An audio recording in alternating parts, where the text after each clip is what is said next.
morning. So I am Geeksy the Super Nerd. My real name is Lawrence Newton. I also go by the alias Steve Urkel Jr. for obvious reasons. And I am so fortunate to have each and every one of you present with me as I present this presentation, The History of Nerdcore Hip Hop. For those of you all that are familiar with hip hop, you might be wondering, well, what's the difference between regular hip hop and nerdcore hip hop? I can understand that, and I've been asked that question ever since I began my journey as a nerdcore hip hop artist.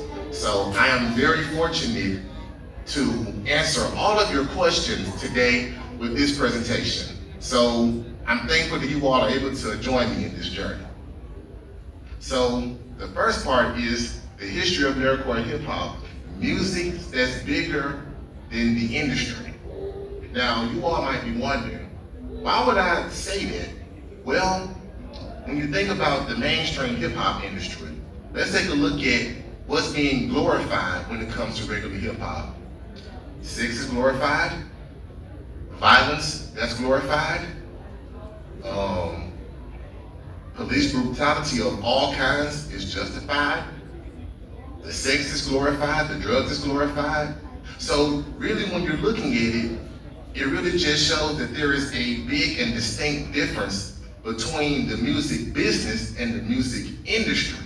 So when you think about the music business, that's the process of performing, doing shows, doing features, collaborating, and being able to make money and making a living from that passion. Now the music industry, it makes money off the people that makes money doing these things. So they have a particular level of influence. But unfortunately, because we live in a world where instant gratification is at an all-time high, we're no longer in a time where it was in like the early 1980s or the late 1990s to where you actually had to have something to talk about to be a rapper. Because during that time, that's when rappers were considered superheroes. They actually had something to tell, something to share with people. We don't live in that time anymore. It's unfortunate, but the thing that makes money now, as far as music, is not having something to say, but having your name in all of these scandals, all of this unnecessary quarreling and things like that, because now it's not about selling records, it's about selling drama. I mean, I'm pretty sure all of you all know what's going on with Nicki Minaj and Cardi B and things like that. And they've been at each other's throats all this week. So when I look at it, when it comes to this community, you know, nerds and people that love who they are, when we look at the music that we make, it is a reflection of who we are. That's what separates us from the industry, the authenticity. We live the music we talk about and vice versa. That's why more people need to be involved. That's why we deserve to have more support, because we represent all of you. We really do. So we're going to go to the second panel. I already answered what is nerdcore hip hop. Now, with the table of contents, the second thing I'm going to be discussing is, where did nerdcore hip hop come from? A very interesting question. Third question, who are the pioneers of the culture? Even more important, and the fourth and final question, how has nerdcore hip hop evolved? The most important question. So, but before we go any further, let's go into the question, what is nerdcore hip hop? So nerdcore hip hop is a subgenre of hip hop, like trap rap, drill music, and chill hop. But it uses references from video games, anime, comic books, and even discusses the joy and struggles of being a nerd. And I'm pretty sure anybody that is just like me, that embraces who they are 100%, knows that when it comes to not even just being a nerd, but knowing who you are and living your truth, it's some pros and cons that come with it. It's not all sunshine and rainbows, but you know, everything's not for everybody. That's why it's important to find your tribe and stick to it. And this genre doesn't advocate the popular topics of mainstream music, like we mentioned before, drugs, sex, and violence. And that's another thing. That's what makes it so unique. And what people fail to realize is this is probably one of the only versions of hip hop where children and their parents can actually sit down and enjoy the music together. And I'm pretty sure parents valued it. We live in a world where it's so many popular trends that don't even need to be trends. And it's so challenging to come up with activities that you can do with your children that won't corrupt them. And music is definitely one of those things to where it's like Russian roulette, you might as well say. That's where nerdcore hip hop comes in and saves the day. So let's go to the next panel. So how do I define nerdcore hip hop? Now, to give my personal definition, it is music that has helped me find and form my identity. And which meant a lot because I'm all the way in Mississippi. And the part of Mississippi I lived in is so closed-minded that it's groupthink. People don't think for themselves, and what's worse, people don't even know that they're not thinking for themselves. So it's a major lack of individuality. And unfortunately, growing up, I was caught in that situation to where I was thinking that I had to do what everybody else was doing. But I'll say this, for as long as I can remember, I was a nerd. And I had a love for comic books, a passion for anime, and an obsession with video games. That was my coping mechanism because I grew up being bullied. First grade all the way to my senior year in high school. Anything you can think of that could happen to a child, it happened to me. And my depression was so bad, I was borderline suicidal. And the only thing that kept me alive was my hobbies. There have been situations to where one of my older brothers, he was a video game fanatic. He was an anime fanatic. So the thing that kind of helped me cope is I'll be like, well, you know what, my brother's going to be coming home from Valley State University. He's going to be bringing the new Street Fighter Alpha anthology. If I can just hold off long enough, it'll definitely be a situation to where I'll be straight. And it got to a point to where I was basically living for my hobbies. I was. So for that to be so empowering, it meant so much to me. But I lived in a community where people felt like it was so weird to be so obsessed with it, to be so hooked onto it, because they just didn't understand it. But I'm here to tell you all what it means to be a nerd. And my definition as well, to be a nerd is to be an individual that combines intelligence and imagination. Not too many people can say that they're able to have that ability. You think that a lot of this, the stuff that we have that makes life easier, do you think that all this stuff was made by a normal person? A refrigerator, let's see, cell phones, solar panels. Do you think that a normal person could have been able to create all of this stuff? It takes imagination and intelligence to bring the impossible to reality. So, growing up, I attempted suicide several times because of my self-esteem. It was so low from years of that. And I don't know if you all can see it, but I actually used to be a couple. My depression was just that bad. So, it just goes to show that when you don't have a sense of identity, people can have the easiest way of having so much power over you.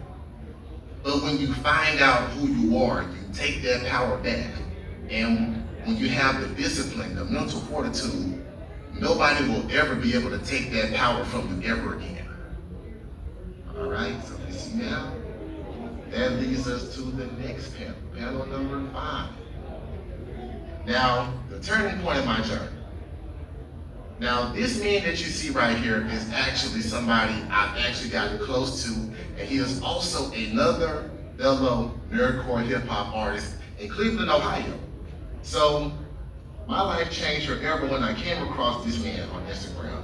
And his name is Crazy the Great, and he's an incredible nerdcore hip hop artist from Ohio. I've listened to all of his music. I've listened to all of his EPs. What I love about him is that he really lives for the culture. He really does. And what I like about him is most of his songs are related to Dragon Ball Z. And I would definitely say that why this is a turning point in my life is because the very first song I did as far as Nerdcore hip hop, I did a Mortal Kombat song known as The Wrath of Hanzo Hasashi. I haven't released it because I gotta get it mixed and mastered, but when I do release, oh boy, you are in for a treat. I cannot lie to you. So that leads to panel 6. Hopefully this plays. I'll play a clip of his song, the Ultra Instinct Goku thing. Let's see if it plays. Oh, it does. But if not, I'll just go to the panel. Wait. Might be something. Cool, let's see. It takes a little while to load up. They told me the Wi-Fi is not the best, but just bear with me.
I can only give you a sample. But was that dope or what? Be sure to follow him on Instagram. Crazy Eight the Great, that's his Instagram name, on all social media links. Be sure to follow him. Okay, now that leads to the second panel. Where did Nerdcore hip hop come from? And that's a very important question because you'll be surprised, but it's been around for a while. It actually has. So, this guy right here. This man is an underrated legend. This is MC Frontalot. And for those of you that do not know, he is known as the godfather of Nerdcore hip hop. So let me explain the reason behind it. For those of you that don't know, gangster rap was around for a while.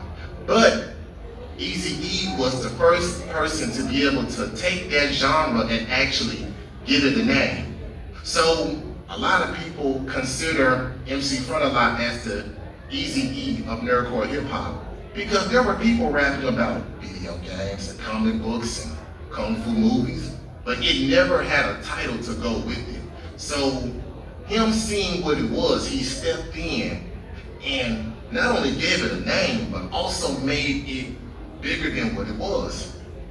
So to be able to know that somebody like him actually made such major contributions to the culture, I'm beyond thankful to be a part of it all.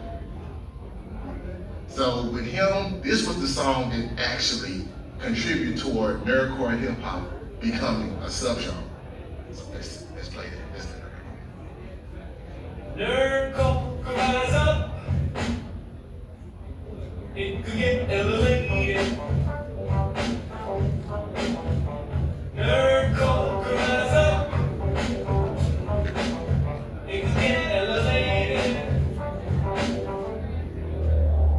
Nerdcore used to be just a made-up word. MCs shied away from belief, rest assured they sleep hard. No longer we deliver the hits to get the kids with the spectacle spectacular fits. See one nerd roll up the mountain. His he was deep in the mirror while we brushing our teeth. And now the heat we saw no battle 300 bar. Ain't no hair while I'm climbing on my rhyme. The slip jaw rap Simons. And kids continue to vex against sex. Money power up the jams are like effects of C4. It's the great reef of my boredom. I seen them trying to act cool. Ignore them, scored some geeked out beats and I like some. Also, the snippet. So follow him, MC Frontalot, all social media handles. So that leads us to the next point. Now, Song Fight This was a website that actually contributed toward nerdcore hip hop being as big as it was. And it had songwriting competitions, and whoever wins gets massive exposure, which MC Frontalot entered, and he won. And by winning one of those competitions in the early 2000s, he was able to present nerdcore hip hop to a bigger audience. They gave him a platform and the resources necessary to present it to a bigger audience. And that actually helped contribute to nerdcore hip hop being introduced to the music industry. So that leads us to the next question. Who are the pioneers of the culture? Who are the people that, after MC Frontalot introduced and gave the name, who are the people that stepped in and helped him make this genre bigger than what it is? You'll be surprised. So let's go on to the next panel. Now this guy, YT Cracker. Now, no racist pun intended. I swear, no racist pun. Now, cracker is a term for a person that is a hacker. He is actually a professional hacker and a world-renowned hacker at that. And he has tampered with websites like the Airspace USA, Honda, and Nissan Motors. Now, what's so funny about this, I guess in so many ways he was trolling, because he would hack these systems to be able to let these companies know, hey, you got this flaw going on. I could be able to hack them this way and that, but you might want to patch that up. So he actually was able to perform at several DEF CON events, and he also founded the label Nerdy South Records. So I found that particularly amazing that somebody, and I would say being a hacker, that's probably the epitome of nerddom, to be able to get into computer systems, hack mainframes and things like that. I would say that's probably just about as nerdy as it gets. And to have somebody like him be one of the pioneers, outstanding, simply outstanding. That leads me to another person, and this is Mega Ran. And this man has made history. Like when I say he has made history, because he's the first rapper and the first nerdcore hip hop artist to perform at a Comic-Con. As a matter of fact, he's one of the reasons why a lot of these conventions have been allowing artists to be able to perform. Because when they found out that there was somebody that could rap about anime and comic books, really everything that these conventions are about, they really just saw it as an amazing opportunity to bring even more people in, not just people that like video games, but hip hop as well. And he actually got in the Guinness Book of World Records for releasing the most songs about a video game. So let me touch a little bit further on this. Mega Ran actually sounds similar to a popular video game. Can you all guess it? There you go, Mega Man. So, like me, he's a Capcom baby. So, Capcom actually got word that he actually broke their Guinness Book of World Records, and they actually gave him permission to use a lot of the themes from all the Mega Man video games and sample them in his music. History, one of the biggest historical moments in nerd history. And he released the 2023 album, Wrestling is Real, People Are Fake. I actually love that album, which led to WWE song placements and a Ring of Honor Wrestling live performance where he actually wrestled. So can you imagine how dope it is for people like that, people like Mega Ran, people like YT Cracker, to be able to really just push the boundaries so nerdcore hip hop artists like myself are able to be able to walk through that door and make a name for themselves. It's just a sacrifice that just encouraged me to keep going in my journey. So with this situation, now here comes the most important question of all. How has nerdcore hip hop evolved? Now, nerdcore hip hop has been around since 2001. a very long time, and yet still there are so many people that don't know about it. Matter of fact, when I was leaving the convention last night on my way to the hotel, it was a person that complimented my hat. I love my hat, and he was asking me like, "Oh, you came from Mississippi for what?" The convention. I said, "Yeah, and I'm performing." He was like, "Oh, what kind of music you do?" I said, "Nerdcore hip hop." I don't know what it is, but it sounds interesting. So stuff like that, it just shows that it's a lot of ground, it's still a lot of ground to cover, you know. And I will say this, it can be done, but we as hip hop artists, we can't do this alone. We can release the music, we can perform, but it's up to people like you all that have a genuine interest to be able to push, share posts, spread the word about your favorite nerdcore hip hop artist or your favorite nerdcore hip hop artist song. You know, no matter who you are, even the smallest amount of support, it makes a big difference. So let me get back into this. Let me go to the next panel. Touring acts. Since most nerdcore hip hop artists are independent artists, some of them have enough notoriety and recognition to have 6 to 20 city tours, which is actually good. When you think about the way mainstream record labels work, you know, they'll give you an advance of maybe like a couple 100,000, maybe $1 million. But what a lot of people don't know in this industry is that you have to pay that money back. They're not just giving you that money. That's why the independent route is so good. It's, you know, it takes a little bit longer, but when it comes to being the best person you can be at anything, whatever dream you have, you can't afford to cut any corners at all. You have to be able to go through the highs and lows to be able to really say you are a veteran in what you aspire to be great at. And that actually leads me to other artists that are actually doing this, independent but yet successful. Kiko Black, and she's an amazing, a fantastic nerdcore hip hop artist based in Atlanta. Now, what she does is anime trap rap. So, what's dope about this is a version of nerdcore hip hop to where you rap about anime using trap beats, which is actually catchy, which is actually pretty cool. She's performed in Japan several times. She just had like she's actually on tour like this year for like a couple of months. And her tour was successful. Actually had like a 9-city tour, if I'm not mistaken. Once again, a prime example of when you bet on yourself, you can't help but expect blessings. And also follow her too on Kiko Black, all social media platforms. And check out her music too. Now, this guy right here, MC Chris, now you all may not know him, but if I give you all a little bit of information, you might be like, okay, now I know who this is. The reason why he's so legendary is because he was a part of a popular cartoon on Adult Swim. I'll give you a hint. It involves a talking meatball, a giant pack of French fries, and a giant milkshake. She knows. Say it, go ahead, say it.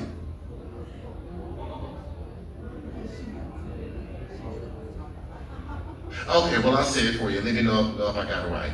Aqua Teen Hunger Force.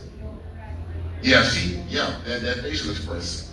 Now, the reason why that was so dope is because he was the voice actor for a character that kept coming back, and his name was MCP Pants. And for those of you that don't know, he's basically an 8-foot tall spider that wears a shower cap and a diaper that can rap. But it was the dopest thing. He was MC Chris. When I found out that he was a nerdcore hip hop artist, I'm like, dang. Like, he was actually my favorite rapper before I even knew who he was. And I actually had the opportunity to meet him in July. He actually had like a 20-city tour this year. He stopped in Memphis. I was actually blessed to be able to open up for him and to be able to meet him in person. He's such a sweet person. He's so down to earth. And to be able to be a part of that tour and for him to give me his stamp of approval, that lit my fire to the point to where I was even motivated to come here and meet you all. And I don't regret any of it. That plane ticket and that hotel fee, that broke my pockets, but I regret nothing.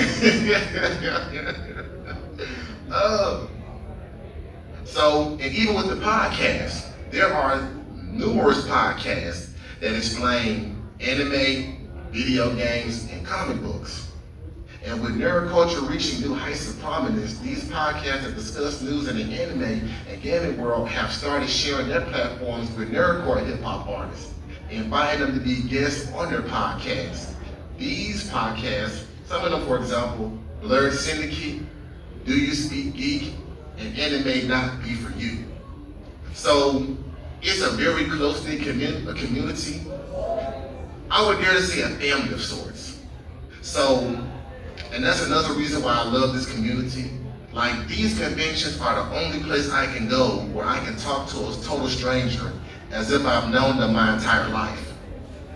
This is the only place I can actually have that experience. So that's why I put forth the effort to be here, as well as many other people. And I'm pretty sure those of you that are just like me, you all feel that love, you feel that warm energy when you come to these conventions. And that's what it's all about. Let's see. And South by Southwest. It actually shocked me, but like 3 or 4 years ago when I tried to apply, they actually have a category for nerdcore hip hop. And what I like about this, with this being one of the biggest music and film festivals in the country, for them to incorporate a subgenre into their festival, it really just shows how relevant this genre is and how we as a people are relevant. Now, here's an even more important question. Why does it matter? Nerdcore hip hop has the potential and the ability to transcend traditional and other forms of hip hop. We're talking drill, trap, all of that, gangster music. And this subgenre is a movement that impacts all of us, regardless of our age or gender. We live in such wicked times that everything but the right things are being glorified. And because the wrong things are being glorified, children grow up with no morals, families are dysfunctional, a lot of corruption is going on. As a matter of fact, like a day after I arrived here, I got a call from my mom, and she was telling me in a city like literally 30 minutes away from me, there was a shootout that happened at a homecoming festival. Some teenagers somehow got a hold of some switches, a shootout happened, 10 people were killed, 12 got injured. And you can't sit here and tell me that the music that was being played did not have anything to do with that. I refuse to believe that. Especially in this day and age, children are so impressionable. So with that being the case, that's why it matters. That's why nerdcore hip hop matters. I really feel like it has the potential to bring families together. So now I'm going to do honorable mentions and people that also make this possible. I definitely have to honor people that are no longer with us and some people that are still here and are still pushing the boundaries. And one of them is MF Doom. And you all can find him on there. His favorite character was Dr. Doom. And his philosophy is, if somebody makes you out to be the villain just because they don't understand you, just play the role, but don't play the role by being evil or being wicked. Continue to live in your truth. Continue to be authentic. At the end of the day, when you know who you are, you don't have anything else to prove. Your authenticity says it all. And he passed away. I think if I'm not mistaken, I think it was someone shot him. I don't know what the terms of that was, but it was tragic nonetheless. I think if he was still alive, he definitely would have been able to make a bigger impression than what he did. And last but not least, you all may not, this may come as a shock to you all, but the next honorable mention is the RZA. So anybody that's familiar with the Wu-Tang Clan knows that most of their music is inspired by kung fu movies. The RZA was behind it. And he actually made hip hop beats that actually had a Japanese feel to it. As a matter of fact, if you all get the chance, see Afro Samurai, when you check out the soundtrack, he produced that whole soundtrack. So we're looking at people, either they're no longer with us or they're still alive and they're still making contributions. Nerdcore hip hop is actually something that's worked on an everyday basis. It is down to the point where there are people in Japan that do J-rap. There are also people in the UK that are also doing nerdcore hip hop. But although it's spreading, it still has ways to go before it can become an actual genre. But I truly know for a fact that with all of us sticking together and all of us having that support and remaining united, it can definitely happen. Because it's too many of us for it to not go through. I see it every day when I go to performances. I see so many people, and it's like looking in the mirror, looking at my reflection when I come up here. And I'm filled with so much love, and it's an honor to be at these conventions. It's a privilege. I'm grateful to be at these conventions, to meet people like you all. It really just makes what I do amazing. So now that concludes my presentation. Does anybody have any questions for me? Don't be shy, don't be shy. There's no such thing as a dumb question.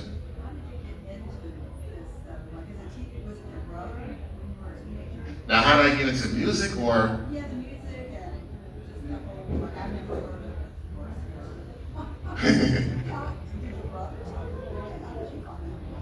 So how I found out about nerdcore hip hop was, with me, let me see, I have to go all the way back. When I was 13 years old, my depression got to the point, and my suicidal feelings got to the point to where it was actually about to go through. And I remember my sister picked me up one Friday. This was the day I actually got a wedgie. Like, it was so bad that darn near ripped my underwear off. And I was prepared to end it all. And my mom and my sister picked me up from school.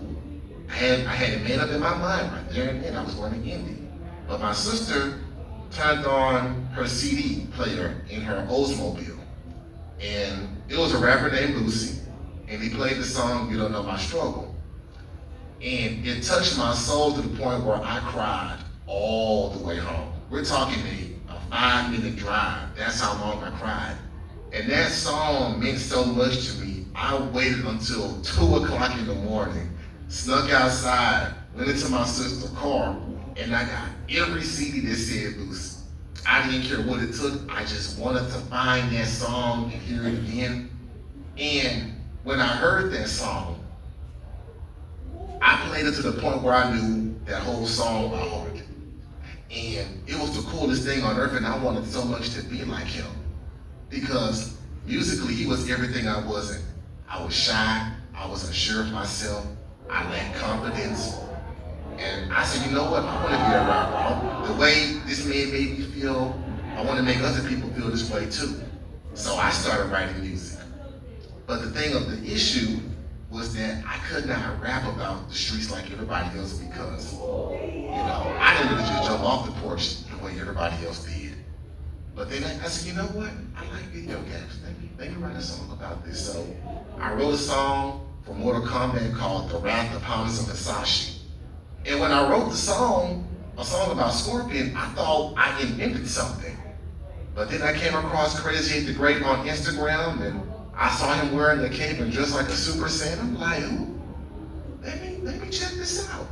So while I listened to his music, this man is making the same music I'm trying to make. I'm like, so this is called nerdcore hip hop. And then at that moment, that's where everything was in perfect alignment. And then all I know is I just started making music about video games and comic books, and it's been like that ever since, man. I'm actually glad you asked that question. So you make a living writing music for the video games? I actually do. Um, See, it's some of the local, I didn't know that. oh, absolutely. I was, as a matter of fact, I actually released a mixtape on September 22nd that discusses the effects of COVID-19 using Resident Evil references, and it's called the Nemesis Project. So, how I came about with that project, I was actually going to release this project when the pandemic first hit, but stuff was so hectic, it was hard to get into a studio. It was hard because people had a phobia of catching COVID, and for justifiable reasons, there was so many people that not only died from COVID, but they also died from the vaccine as well. So I had to play it safe. I had to lay low for a while, but then my issue is I got too comfortable. So when push came to shove, I motivated myself. I'm like, well, you know what? Let me not put this off any longer. Not only did I release the project, but I released the mixtape on the day that Resident Evil 3 was first released, September 22nd. It is. Especially about depression and suicide.